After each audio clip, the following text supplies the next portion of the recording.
Okay, so here's a question that I get a lot. I wanted to address it, and this particular comment came from John, and he says, is there a more efficient way to use SH during the winter? I've washed a couple roofs and a bunch of houses, and it takes so much longer. They don't seem to come as clean. I feel like I'm wasting time. What am I doing wrong, or should I just wait until things warm up? Okay, so trying to clean a house or a roof using sodium hypochlorite in colder temperatures is going to be a lot more difficult, at least a lot more time consuming than it is when things are warmer outside. So I did want to take a few minutes to address John's comment, as well as talk about this topic, why that is, and a few things that most people have probably never thought about as far as cold weather washing, and some of the things that you can do to make things a little bit easier for yourself if you're still able to get out there and wash when temperatures are lower than ideal. But before we talk about that, I wanted to mention that there are still a few days left to register to win the 𝗤𝘂𝗁𝗤 Pressure Washing Business Starter Kit. We're giving away a 4-gallon per minute Southeast Soft Wash Pressure Washer, a 20-inch surface cleaner, and 100 feet of high pressure hose. I also wanted to let you guys know that everything on the resource page is 40% off until the end of the year. And also remember that any investment in your business education is tax deductible. So now is the time to get all the training modules to set yourself up for long-term success and be ready for warmer weather in the spring. Okay, so I think the first thing that we should discuss is freezing temperatures. We all know that water freezes at 32 degrees Fahrenheit.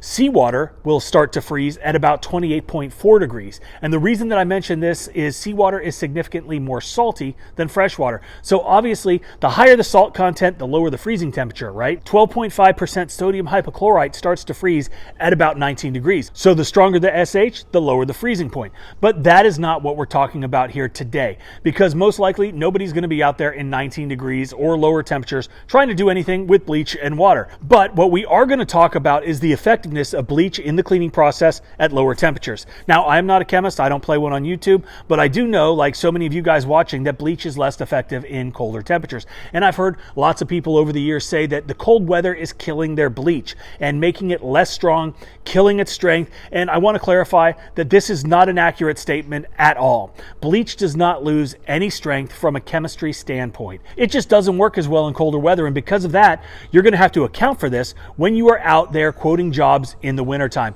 You have to raise your prices in the winter. And this is a thing that I've never seen or heard anyone talk about before. And I have no idea why. And I can already tell I'm probably going to get some pushback for saying this, because some people might say, oh, well, how are you going to charge more in the winter for the same job, the same service, the same size house or roof or driveway? You're a money-grubbing scammer and you're overcharging people. And to those people, I would say, stop talking and pay attention. This is a business. This is not a charity.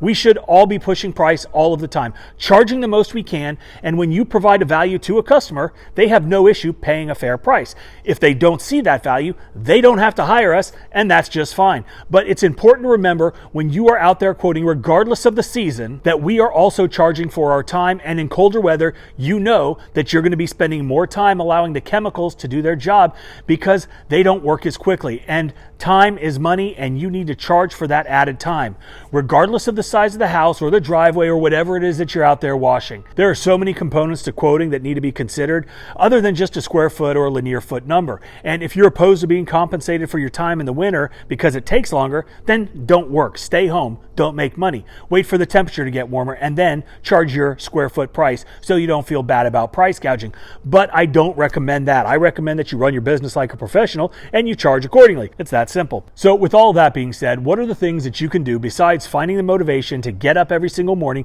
get out of bed, and get out there in the frigid weather that might make things a little bit easier on you and even speed some things up? The first thing is you're going to have to make your mix just a little bit stronger. And as we've talked about, you're going to have to give it more time to work.